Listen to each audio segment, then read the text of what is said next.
Alors bonjour! Bonjour tout le monde! Alors notre vidéo cette semaine, elle est un petit peu basée sur notre passé, sur nos expériences personnelles et ce qui nous motive un peu à faire cette chaîne, puis à s'occuper de notre monde. Exactement. Donc, oui, vas-y. Une semaine assez perturbante, je dirais. Parce que, bon, on a pris la décision, évidemment, de ne plus aller en Alberta. Alors, l'état de contagion monte. Vous connaissez la chanson. Et nous savons que certaines parties du Québec aussi seront fermées. Je dois dire que personnellement, ça m'a atteint, ça m'a un petit peu miné le moral, si on peut dire. Et toi, Danny, est-ce que ça a un impact sur toi?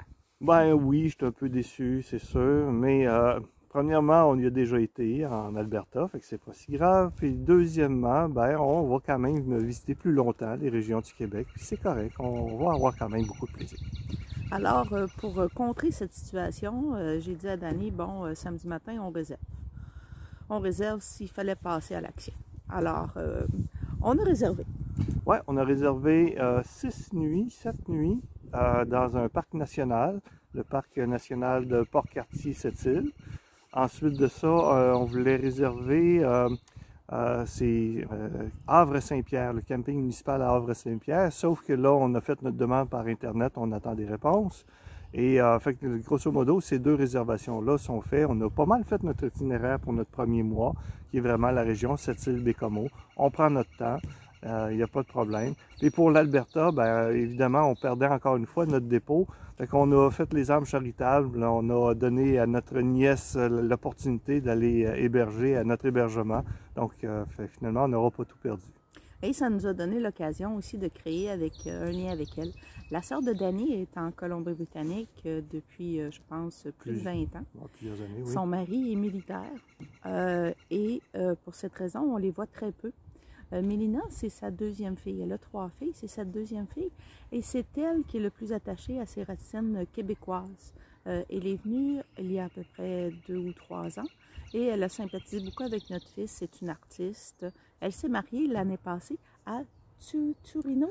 C'est ça, je pense que c'est Torino. Torino. Elle nous avait invités d'ailleurs. Par conséquent, elle a eu un petit mariage intime et ça nous donne l'occasion de lui offrir un voyage de noces. Alors, ça, c'est une partie de la semaine.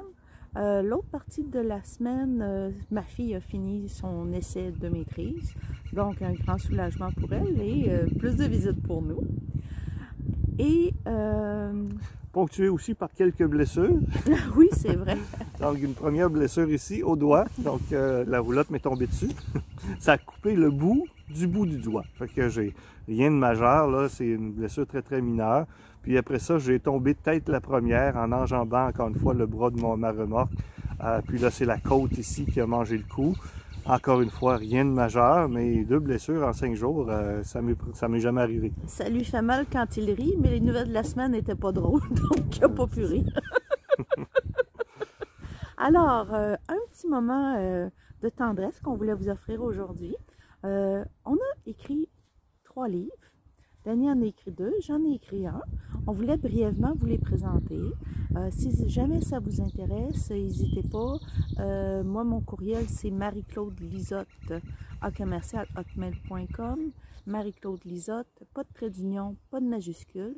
On vous les fera parvenir, moyennant un petit coup, ça on s'arrangera. OK? Alors, je te laisse présenter les 2 tiens. Parfait. Alors, j'ai ce premier livre-là, qui s'appelle Les Chroniques du Docteur Bonheur. Donc, 52 histoires pour transformer votre quotidien. C'est 52 petites histoires avec des leçons de vie à la fin. Donc, à l'occasion, je vous en lis quelques bouts. Ben, pas d'en lire, mais je vous en raconte quelques bouts. Donc, au début de chaque vidéo, là, j'en fais quelques récits. Et puis ça, c'était mon premier livre, qui, dans le fond, était très facile à faire parce que il y a une certaine époque, j'écrivais une histoire à toutes les semaines. Donc, à toutes les semaines, pendant 52 semaines, j'écrivais une histoire. Puis, au bout de 5 ans, parce que je donnais quand même beaucoup de conférences, je disais, bon, un conférencier, ça prend un livre. Donc, j'ai pris mes 52 meilleures histoires de ces 5 années-là, ce qui a fait en sorte que ça fait un recueil quand même intéressant.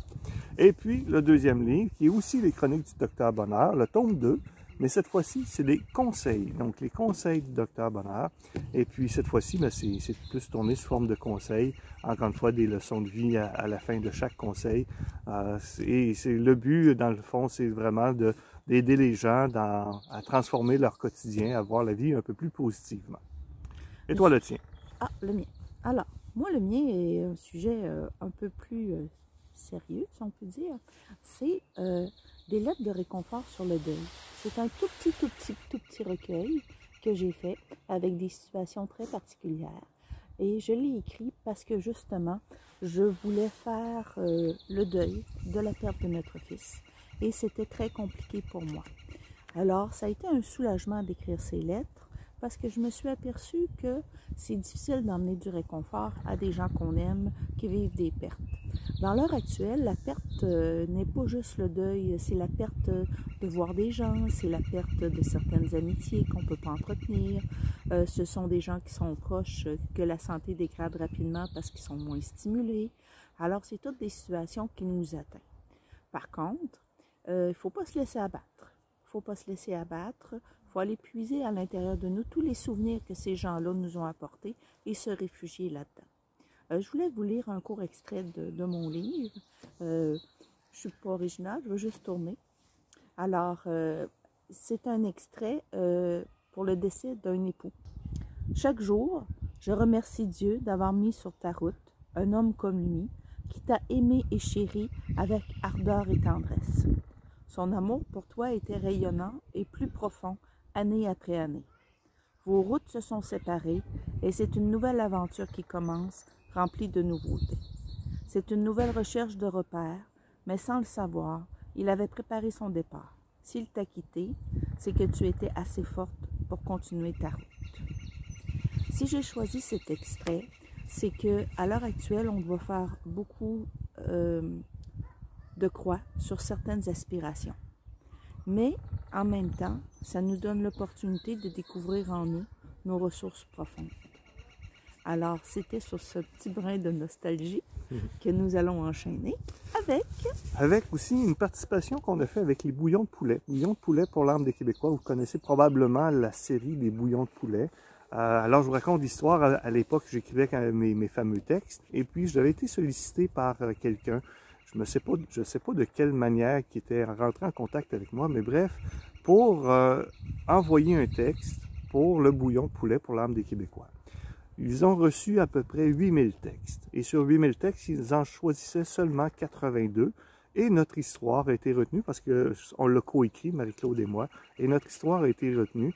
Ça me rend quand même assez fier de dire qu'on a publié dans les bouillons de poulet pour l'âme. Parce que c'est une série qui est quand même très populaire aux États-Unis. Mais c'est plus que ça. On a pu participer au Salon du livre de Québec. On a pu rencontrer les autres auteurs du livre. On a été vraiment accueillis d'une manière très chaleureuse et, je dirais, d'écrivains amateurs. On s'est senti supportés par le milieu québécois. Alors, je sais qu'à l'heure actuelle, il y a beaucoup de gens qui se sont mis à l'écriture. Il y a beaucoup de gens qui ne savent pas quoi faire avec leurs livres. Nous autres, on a publié à compte d'auteur. On a travaillé pour imprimer, Dany, avec quelle entreprise? On a travaillé avec Impression Credo. Écoute, j'aurais pu travailler avec plein d'entreprises de ce type parce qu'on a quand même plusieurs clients dans le domaine de l'imprimerie. Je parle de Mallette, bien sûr. Et là, c'est ça. Au niveau de la distribution, je fonctionne par moi-même. Ce qui veut dire que si vous allez en librairie, vous ne trouverez pas nos livres. Donc, c'est vraiment par mon réseau immédiat que je fais les ventes de mes livres. Alors, il y a une femme très importante en arrière de ces œuvres-là. Et il y a une femme dans le silence qui a contribué à toute la correction, à donner plus de vie, à choisir les bons mots, à nous appuyer là-dedans. Et c'est évidemment Francine Tanguay, qui se trouve être la belle-mère de notre fille. Et puis, c'est ça, on la remercie beaucoup pour sa contribution. C'était fort apprécié. Et Francine reste à Sainte-Sabine, un petit village d'où mon gendre vient. Alors, si jamais vous faites une tournée dans la région de Bellechasse, puis vous voyez Sainte-Sabine, vous serez un petit peu d'une tranche de vie. Vous allez être perdu, mais vous allez avoir eu notre tranche de vie. Alors, pour conclure, Dany va nous faire un bout de sa conférence. Alors, le bout de la conférence que je voulais vous raconter, c'est de faire une perspective par rapport à nos problèmes. Lorsque je donnais mes conférences, je racontais qu'il y a une différence entre une contrariété et un véritable problème. Okay? Parce que avoir une crevaison sur le bord de la route, c'est une contrariété, c'est pas un problème. Okay? Perdre son emploi, c'est une grosse contrariété, mais c'est encore pas un problème. Puis je vous explique pourquoi.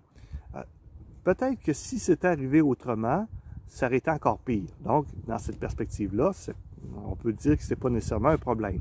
Peut-être que c'est par là qu'il fallait passer pour être capable de s'épanouir aussi.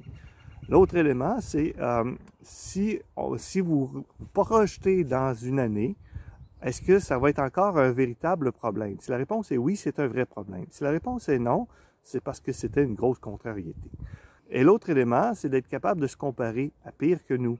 Okay? Donc, si vous comparez votre problème à quelqu'un qui est quadraplégique, qui a un cancer terminal, qui a une dette de jeu de 600 000, est-ce que votre problème est si grave que ça? La réponse est probablement non. Donc, compte tenu de ça, il faut voir la vie un peu plus positivement, puis il faut être capable de faire face aux situations avec quand même beaucoup d'attitudes positives. Et on est capable de passer à travers toutes les situations. J'ouvre une parenthèse, je félicite tous ceux qui nous suivent et je suis sûre qu'ils sont en train de concocter un projet de rêve eux aussi. Je vous invite vraiment à réaliser des petits rêves cette semaine, des petites choses qui vous font plaisir. Et surtout, ne vous laissez pas influencer par tout ce que vous entendez sur le COVID. D'accord?